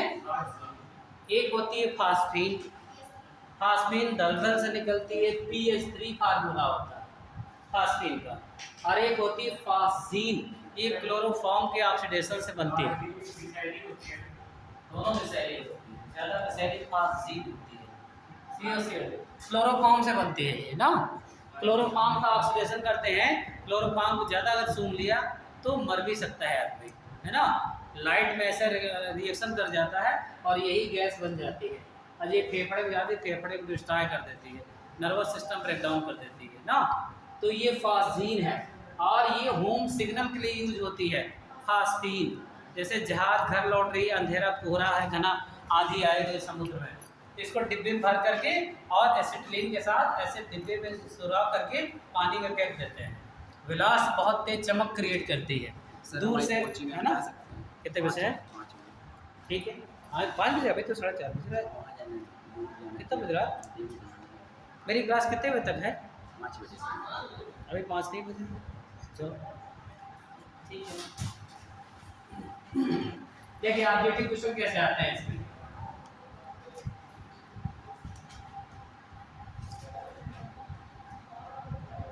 टाइमिंग बहुत गड़बड़ है, मार्निंग वाली टाइम सबसे बेस्ट टाइम है। अब वैसे यहाँ आप बच्चे भागेंगे है ना। क्लोरोफॉर्म को ठीक है, देखिए ये जो क्लोरोफॉर्म है CaCl3 फार्मूला होता है ना, तो इसका जब ऑक्सीडेशन एयर में इसको खुला छोड़ देते हैं, इसका ऑक्सीडेशन हो जाता है, ये देखिए इसका हो जाता है 2COCl2 और प्लस ट्वाइस HCl। देखिए हाइड्रोजन बैलेंस है, ये देखिए 4 2 6 क्लोरीन डबल ऑक्सीजन राइट, इसी को कहते हैं फास्फीन, है ना। तो जब क्लोरोफॉर्म को एक्चुअली क्या होता है, ये हेलुसिनेशन प्रॉपर्टी होता है, निश्चेतक हिंदी में कहते हैं। अगर आप इसको सुना दें आपकी थोड़ी देर उसका दिमाग शांत हो जाता है ना, और उसे नींद आने लगती है। ये चोर और देखे जो ट्रेन और में डकैती डालते हैं, बैग लेके भाग जाते हैं क्लोरोफॉर्म सुखा के ना। और मेढक को पहले हम लोग डिसेक्ट करते थे, मेढक ऐसे बड़े बड़े पहले ऐसे कनस्तर में भर के आते थे, जब हम लोग इंटर करते थे तो वहाँ आपको डिसेक्शन नहीं कराया जाता। इतने बड़े बड़े मेढक जो बरसात वाले होते हैं ना, डिब्बे में भर के लाए जाते थे, है ना। उनको ऐसे जार रहता था, क्लोरोफॉर्म डालते थे, अब मेढक को डालते थे, मेढक उलट जाता था 2 मिनट में, बेहोश हो जाता था। और उसके बाद उसमें ऐसे ट्रे रहती थी, मोम जमाया होता था, उससे पानी डाल के मेढक को उल्टा ऐसे लिटा करके उसके पैरों में पिन चुभा देते थे, है ना। पिन चुभा करके उसकी बॉडी को ऐसे उठा के कैसे ऐसे डिसेक्ट कर देते थे, ऐसे फाड़ करके ऐसे पिन लगा देते थे पूरा, जैसे मनुष्य के शरीर में हार्ट है, किडनी है, ये है ना, उसको ब्रश से ऐसे टच करके हम लोग देखते थे, है ना। और कोई अगर मतलब पहले टीचर करने दिखा, अब तो कोई दिखाते नहीं, तो इंटर कॉलेज में होता है। हम लोग समझ सोचिए केचुआ, तिलचट्टा, ये सब हम लोगों ने इंटर में फाड़ डाला था। मेढक, है ना, सबका नर्वस सिस्टम वो सब देखना, वो सब है बेटा। नहीं, उसमें खासियत रहती है कि फिर उसको सील करके पानी में छोड़ दी, जिंदा हो जाना चाहिए। पता चला उसकी किडनी और फेफड़ा काट दिए तो कहाँ से जिंदा होगा, है ना। सावधानी प्रिकॉशन ले बरतना पड़ता है। अरे एक आध 2 बार कट पिट गया था मुझसे भी, अचानक कोई थोड़ी ना तुरंत सीख जाता है, जब 2-4 बार कराया गया तो बड़ा स्मूथली कर लेते थे, है ना। और फिर उसका मिट्टी जो केचुआ मिट्टी खाता है, मिट्टी कहाँ जाती है, गिजार्ड, उसका सब हम लोग डायग्राम देखते थे माइक्रोस्कोप से। जो है ना अंडे की जो वाइटनेस होता है ना, इस पर पेप्सिन एंजाइम का क्या इफेक्ट पड़ता है, सब हम लोग को इंटरव्यू कराया जाता था प्रैक्टिकल। अगर अच्छा प्रैक्टिकल जानकार टीचर होगा तो कराएगा। अगर कहीं से गांव वाले विश्वविद्यालय से पढ़ के आएगा तो क्या करेगा, उसको खुद नहीं मालूम कैसे होता है ना। उसके बाद बीएससी में हम लोगों ने सर्प, स्कोलियोडॉन मछली, बकरी का खून चेक करना, ये सब हम लोगों ने इलाहाबाद यूनिवर्सिटी में ग्रेजुएशन में किया है ना। तो पहले प्रैक्टिकल बहुत हुआ करते थे, है ना। अब तो प्रैक्टिकल आपके ग्रेजुएशन नहीं होता, जेएन कॉलेज में कुछ नहीं होता, 2 टोमली मूलक निकलवा देंगे, 2 छारी मूलक, ये सब हम लोगों ने इंटर में कर डाले थे पहले, हैं नहीं होता। अब वो मैडम है, अब केमिकल वेमिकल उस टाइप के नहीं आते। पहले हम लोग ना ऐसे अलमारियाँ अलाट होती थी, बड़ा हॉलनुमा कमरा है और उसमें कमरे में लॉकर मिलता था, ताला अपना अलग अलग मारते थे हम लोग ना। और स्प्रिट लैम्प का प्रयोग करते थे, स्प्रिट लैम्प देखा है स्प्रिट लैम्प। अब तो गैस पाइपलाइन आ गई है प्रयोगशाला में ना, लैब में। पहले स्प्रिट लैम्प जलाते थे, उस पर टेस्ट ट्यूब को हीट करते थे, है ना, हम लोग चेक करते थे। ग्लूकोज का टेस्ट, बहुत सारे टेस्ट हम लोगों ने इंटर में कर डाले थे, है ना। अब यहाँ पे ये सब चीज़ें कराने गए तो जितने ये हैं, जैसे आपको पता है क्लोरोफॉर्म का एक होता है क्लोरोपिक्रिन बनता है। अभी एल्कोहल फिनाल ईथर पढ़ेंगे सेकेंड ईयर के सिलेबस में ना, एल्कोहल फिनाल ईथर, इसके पहले एल्किल हैलाइड और एरिल हैलाइड पढ़ेंगे जब ना, तो उसमें क्लोरोफॉर्म एल्किल हैलाइड में आप पढ़ेंगे ना। इसकी प्रॉपर्टी में पढ़ेंगे कि जैसे एक दवा बनती है DDT का नाम सुना होगा, डाइक्लोरो डाइफेनेल ट्राइक्लोरोएथेन, DDT। ये अमेरिका का जो राष्ट्रीय पक्षी है बाज माना जाता है ना, वहाँ का संकटग्रस्त जातियों में आ गया, एंडेंजर स्पीसीज, इसके उपयोग से, है ना। उसका नर्वस सिस्टम, दिमाग फट जाता था, ये जैसे पौधे पर छिड़काव किया जाता था, उसको खा लेता था, तो ये जो है ये उसका दिमाग नर्वस सिस्टम ब्रेकडाउन हो जाए, तो इस दवा को प्रतिबंधित कर दिया गया, अब ये दवा यूज़ नहीं होगी। ये कीटनाशक इंसेक्टिसाइड दवा है ना। बहुत सारी दवाओं का हमारी बॉडी पे बड़ा ये एडवर्स इफेक्ट पड़ता है ना, वो दवाएं बैन कर ली जाती है। ऐसी दवा एक एस्प्रिन है, एस्प्रिन ये केमिकली है एसिटिल सैलिसिलिक एसिड।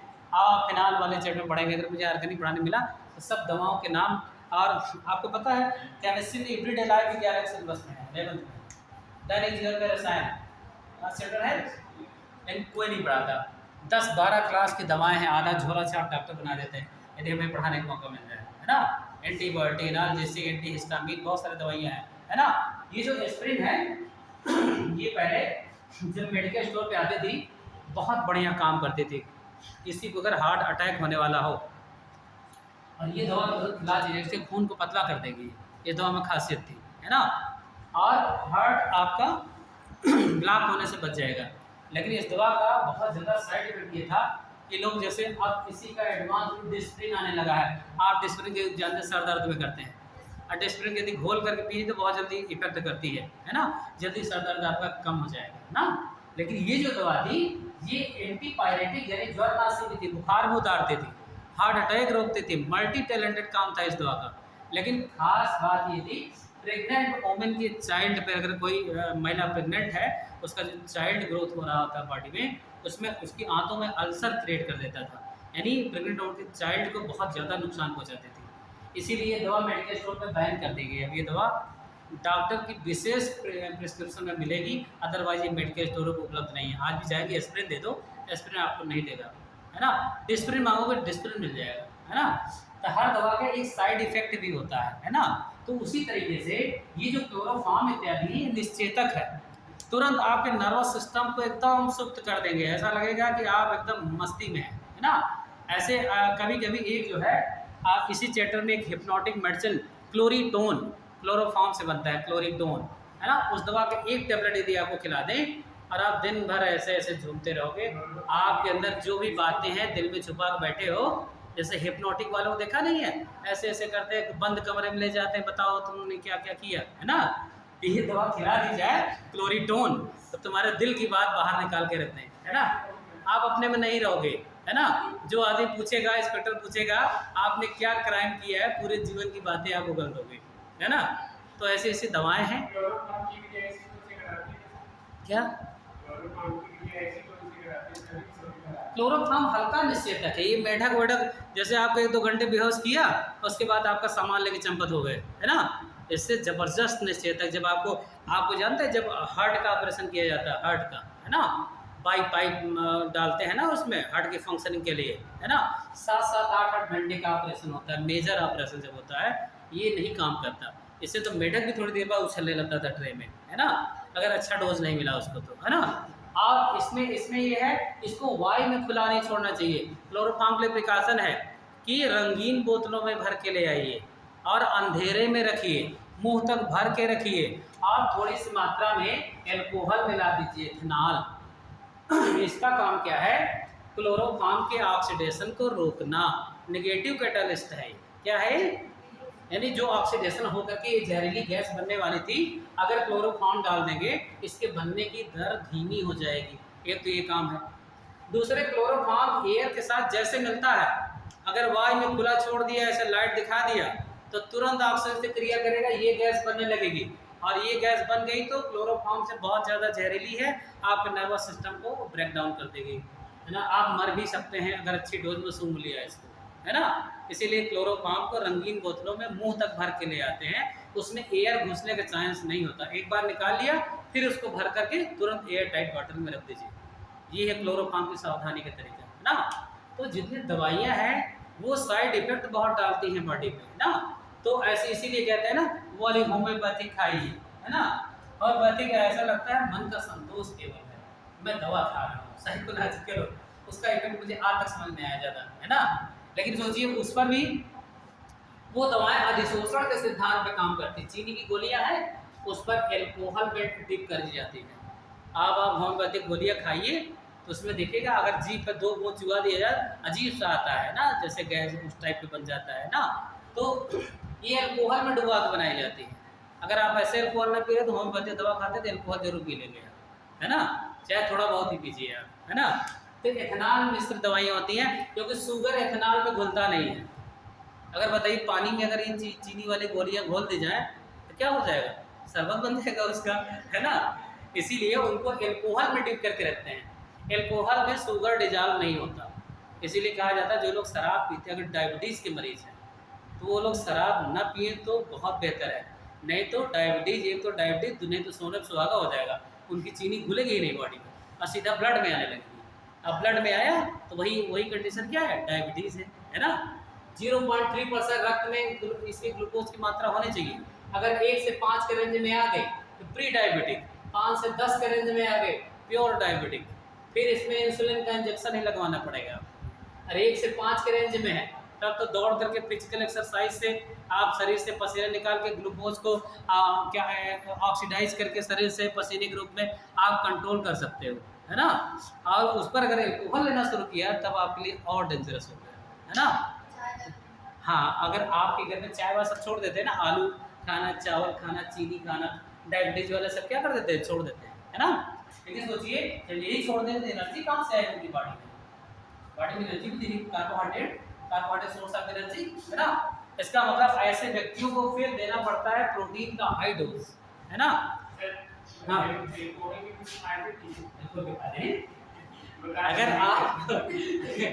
अगर आप लिमिटेड इस्तेमाल करते हो, जैसे देखो फौजी लोग होते हैं उनके कैंटीन में मिलती है ना, आपको पता है ट्रिपल एस रम, है ना, ठंडी के दिनों में बॉडी को वार्म करती है ना। अब आपकी बॉडी में आप ऐसे ही सूखे हो लकड़ी जैसे और 55% एल्कोहल वाला डोज ले लिया, है ना, तब एक तो ओवर एक्टिंग करते हैं एल्कोहल की देर में, है ना, ऐसा कर दूंगा वैसा कर दूंगा ना, मतलब वो जानबूझ के करते हैं। अब कुछ लोग जिनके बिल पावर ज़्यादा है, अब देखिए अब वो जो है उसमें वो बता एक दो ढक्कन दिया, आप खाना खाने के पहले डाइजेस्ट हो गया, आराम से सो लिया, किसी से बोलना न चलना, फिर दूसरे दिन वैसे ही फ्रेश हो गए। यानी बॉडी के लिए अगर लिमिट डोज लेते हैं कैटलिस्ट है ना, तो प्रेरक है। अगर ज़्यादा डोज लोगे 55% एल्कोहल होता है ट्रिपल एक्स रम में, हम सुना 3x रम फौजियों को दिया जाता है ना। बैग पाइपर क्लब सोडा तमाम चीज़ें आती है, सिग्नेचर आता है, क्या क्या ब्रांड आते हैं। बियर में 5 से 6% जौ का पानी है सिर्फ, फर्मेंटेशन प्रोडक्ट जाओ BS को use चिल्ड बियर नहीं यार, जो मेडिकल और इंजीनियरिंग के छात्र होते हैं ना सबसे ज़्यादा यही पीते हैं, है ना। आज जिनको शादी वादी करनी होती है शरीर पिचका 1-2 महीना पी लीजिए एकदम फूल जाएंगे बढ़िया, है ना। तो शादी वादी के लिए बढ़िया होता है बियर, है ना। पता भी नहीं चलता है है ना। अरे ठीक है, होता है कुछ आउट ऑफ टॉपिक भी होना चाहिए, जरूरी नहीं अल्कोहल ही तो पढ़ा रहा हूँ, है ना। अभी अल्कोहल जब चैप्टर आएगा तो सारे अल्कोहलों में कितना परसेंट क्या क्या होता है सब मैं बताऊंगा, लेकिन जब पढ़ाने का मौका मिले तब, है ना। केमिस्ट्री वाले सब कुछ जानते हैं लेकिन हम लोग यूज़ नहीं करते।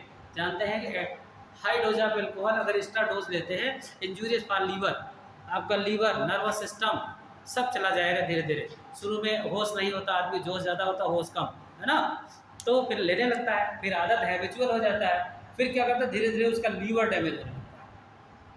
लीवर खराब हुआ तो समझिए बाइल बनता है, पित्त बनता है, क्षारी होता है ना। तो भोजन को जो अम्लीय माध्यम में क्षारी माध्यम में कन्वर्ट करता है ना, तो तमाम समस्याएं होने लगती हैं। कभी कभी हाथ में कंपन शुरू हो जाता है, आप ऐसे तहमत लगा नहीं पाएंगे। एक तरफ करना फालिस मार गया, नाम सुना है आप लोगों ने। एक तरफ हाफ पार्ट अंग पूरा काम करना ही बंद कर देता है। ये सब एक्स्ट्रा डोज ऑफ अल्कोहल के एडवर्स इफेक्ट है। लेकिन थोड़ा बहुत कभी कभी पार्टी वार्टी में ले लीजिए तो चल जाता है ना, इससे ज़्यादा नहीं, है ना, है ना। तो सोचते हैं तो लेकिन ऐसा नहीं, हम तो हमने तो मेडिकल कॉलेज देखा है, लड़कियां भी लड़के भी सब शाम को वहाँ इलाहाबाद में मोतीलाल नेहरू मेडिकल कॉलेज है ना, वहाँ के बाहर जाइए देखिए सब डॉक्टर तो सब पीते रहते हैं, है ना। लेकिन लिमिट में, ना किसी से झगड़ा करना ना किसी बात, अपना अंदर ही अंदर एकदम रूमानी माहौल में रहना, है ना। तो ज़्यादा नहीं होता ना उसमें, है। हाँ चलिए देखिए कैसे संग्रह क्वेश्चन आता है। द करेक्ट ऑर्डर, अभी ये जो टॉपिक दिए जा रहे हैं ना मेरे, ये बहुत हेल्थ टॉपिक नहीं है, सभी असलियत के नाते नहीं। ऑर्गेनिक चैनल से पढ़ा जाएगा तब देखिएगा आप बहुत डिटेल। लेकिन ये है कि आप स्ट्रक्चर बना देखिए, फर्स्ट ईयर अगर अच्छा कमांड नहीं है तो सेकेंड ईयर कम समझ में आता है, सीधी सी बात है, क्योंकि बेसिक कहाँ है। हाई स्कूल की बेसिक 11th में शुरू हो जाती है, 11th से एडवांस क्या है इंटर फाइनल। तो जब अगर न्यू कमज़ोर है या तो उसके लिए एक्स्ट्रा समय लेके पढ़ें आप, है ना, या तो फिर क्या करिए आपकी स्ट्रांग रहे, फिर उस पर इमारत जैसे नींव आपकी मजबूत हो तो उसको इमारत बुलंद चाहे 10 मंजिला बना डालो उस पर, है ना, तो दिक्कत नहीं होती। इसलिए आपको बेस तो मजबूत करना ही पड़ेगा, है ना। The correct order of hybridization in following species are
ये देखिए ऐसे ऑब्जेक्टिव में नीट और सेम पूछे जा सकते हैं question. The correct order of hydration in the following species are. ये जो स्पीसीज हैं क्या क्या, SO2, BeCl2, POCl3, ICl3, इनमें कौन सा हाइब्रिडेशन का ऑर्डर सही है ना। अब आप निकाल लीजिए डेटा, तुरंत टिक मार जाएगा, है ना, निकाल देंगे।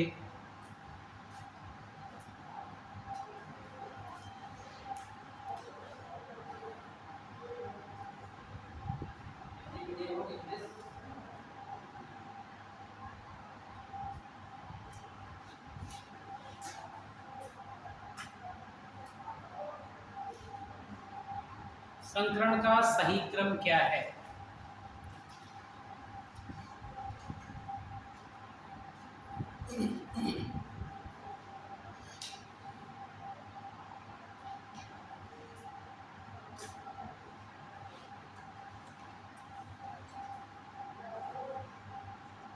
देखिए पहला वाला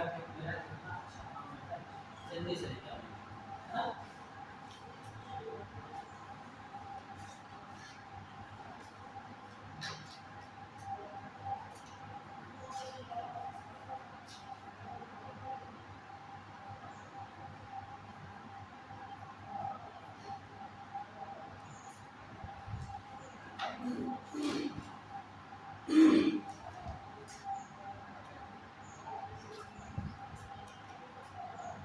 कौन सा ऑप्शन सही है?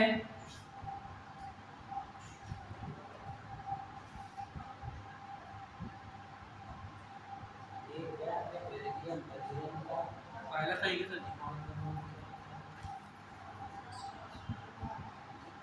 ये सही है सर। ये सही है। हमें बदलना पड़ेगा, इसमें कोई ऑप्शन सही नहीं। एक मैंने SP दे दिया। हाँ सही हो गया। जी सर JSP है। SP है, जी सर हाँ SP है। SP का वही सही है। वही सही है। SP आ क्योंकि जो उसने नहीं कर रहा है, BeCl2 नहीं कर रहा है, वो SP नहीं कर रहा है। हाँ, सर ये SP नहीं करता है। SP2 कराइए पहले ना। वेरिएंट क्या होगा, वो सेल में 2 होता है ना, 4 परमाणु क्रमांक होता है। पहले 2, दूसरे 2, 2 और 14, 16 आया, डिवाइड बाय 8 SP 2 आया, SP। हाँ बेटा, दूसरे पद में होगा। ये दूसरे वाला, पद में होगा ना सर। BeCl2 होगा। अरे हाँ, ये SP2, ये SP। ये सही है। तीसरे का SP3 सबका आया, POCl3 में SP3 आया।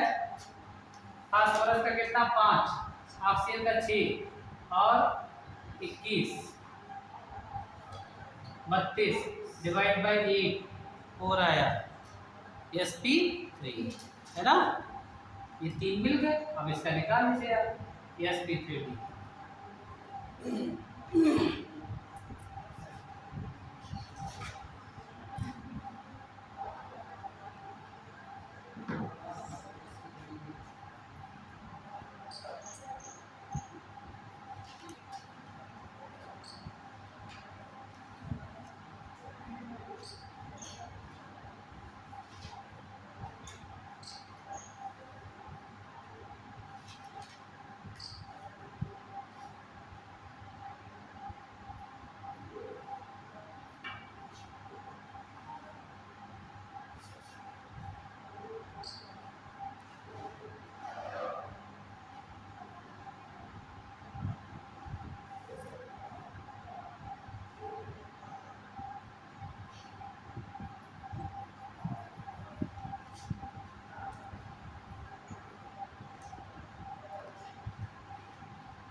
बताइए क्वेश्चन देखिए, the correct pair of same hybridization species are.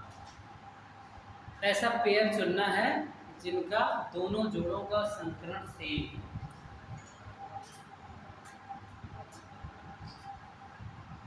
जिनमें सेम संकरण पाया जा रहा है, ऐसे जोड़े का चुनाव करना है।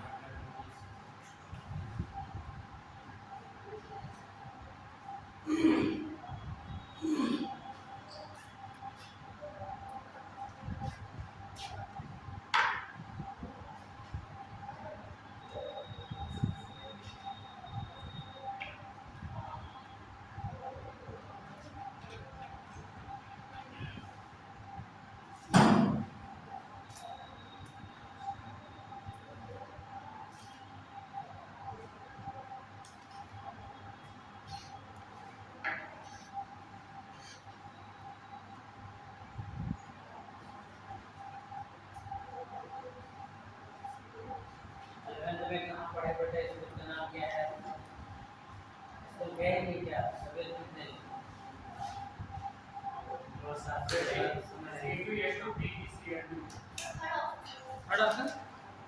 थर्ड ऑप्शन सही है, सी या बी?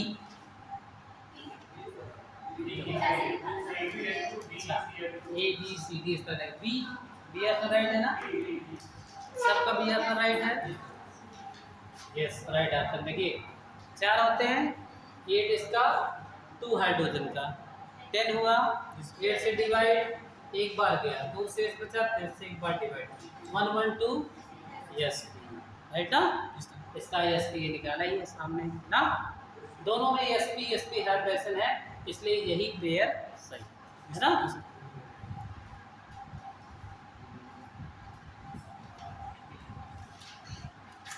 और दूसरे मेथड से जो किताबी फार्मूले हैं 1/2 b + m method, b + m + k, ये सब 2-3 बुक में दिए ना, ये लेकिन बेस्ट मेथड है ना। केवल आउटर मोस्ट सेल, अगर ये सब मेथड तब लगा पाएंगे जब आप स्ट्रक्चर में बढ़िया कमांड रखें बनाने में, है ना। और हो सकता है कि अभी बच्चे पढ़े, ऑफलाइन भी टेस्ट होगा इस बार ना, हो सकता है फिर केमिकल बॉन्डिंग क्लास लगाई जाए। अगर केमिकल बॉन्डिंग लगेगा डिटेल में है, ऑफलाइन टेस्ट होगा। अभी आप लोग ऑनलाइन दिया था क्या? आप लोग देखिए हैं, आप लोगों ने दिया है, तो अभी बैठे कैसे हो, बिना टेस्ट दिया है हो क्या? ऑफलाइन हुआ था, अब ऑफलाइन परीक्षा होगी ना इसकी, इसलिए तो बच्चे कम रहते हैं, कम से कम क्लास वास भरी रहे, है ना, क्योंकि बच्चों हैं प्रोसेस मतलब फॉर्म मिलेगा समाज कल्याण विभाग से, समाज कल्याण विभाग है ना, वहाँ से फॉर्म लेंगे, ठीक है, भरिए और यहाँ जमा करिए, फिर एक डेट डिसाइड होगी टेस्ट का, तो उसमें टेस्ट होगा आपका ऑनलाइन, फिर जो उसमें बच्चे सेलेक्ट होंगे तो क्लास लगेगी। आज मैंने पेपर में देखा है, शायद 11 जुलाई तक उसको अभी है ना टेस्ट है? अभी आप ऑनलाइन देखिए क्या हम तो कहते हैं पूरी क्लास भरी रहे, अच्छा लगता है, जितने बच्चे रहते हैं उतना टीचर की एनर्जी बढ़ती है, एनर्जी एब्जॉर्ब है ना। है ना, टीचर जो टीचर का प्रोफेशन है ना, teacher is just like actor है ना। अगर टीचर एक्टर नहीं है, बढ़िया परफॉर्म नहीं करेगा और उसकी परफॉर्मेंस किस पे डिपेंड करेगी? बच्चे जब जाएंगे ऑडियंस, क्यों ज़्यादा बच्चे ज़्यादा अटेंडेंस ज़्यादा एफिशिएंसी है ना। अब 2 बच्चे बैठे हैं पढ़ाने में मजा नहीं है, ये लगता है कि तो लाओ कॉपी में एक ही बताते हैं, है ना, क्लास भरी रहती तो अच्छा लगता है ना। नंबर आइए, अभी हम 2 दिन यहाँ हैं, फिर मैं इलाहाबाद चला जाऊँगा, हो सकता है 1-2 दिन मेरी क्लास ना लग पाए, क्योंकि हमें अपने विभाग का भी काम करना है ना। अरे मैं डाइट पे हूँ ना, बताया नहीं था, जिला शिक्षा एवं प्रशिक्षण संस्थान जहाँ टीचर बनाए जाते हैं, BTC नाम सुना है, जो पैसे में टीचर बनाए जाते हैं, मैं डाइट के लेक्चरर है ना, तो मुझे बहुत 10 से 5 के वहाँ पे रहता है। हम वहाँ पे डायरेक्ट BSc पास आउट बच्चे पढ़ाते हैं ना, तो वहाँ तो BTC वाले बच्चे मतलब जो ग्रेजुएशन कर जाते हैं, जैसे JN कॉलेज की BSc पास आउट बच्चे जाते हैं वहाँ, BTech वाले आते हैं, BSc वाले आते हैं, BA वाले आते हैं, सबको हमको पढ़ाना है। नहीं अभी कर लूँगा मैं, बुधवार को हो सकता है ना, बुधवार से कोई यहाँ एग्जाम है, वैसे भी क्लास सस्पेंड है, कोई एग्जाम होने वाला है। हाँ बीएड वाला एग्जाम 6 तारीख है ना, आज 4 है ना, 6 तारीख को बीएड की परीक्षा होगी। तो उस दिन आपकी क्लास सस्पेंड रहेगी, यहाँ सेंटर बना हुआ है। बताइए तो। बस 1-2 क्लास डिस्टर्ब होगी, फिर मैं आ जाऊँगा मंडे को, है ना। आप वीडियो कॉल करते हैं। तो मेरी लगेगी क्लास में आऊँगा, ठीक है।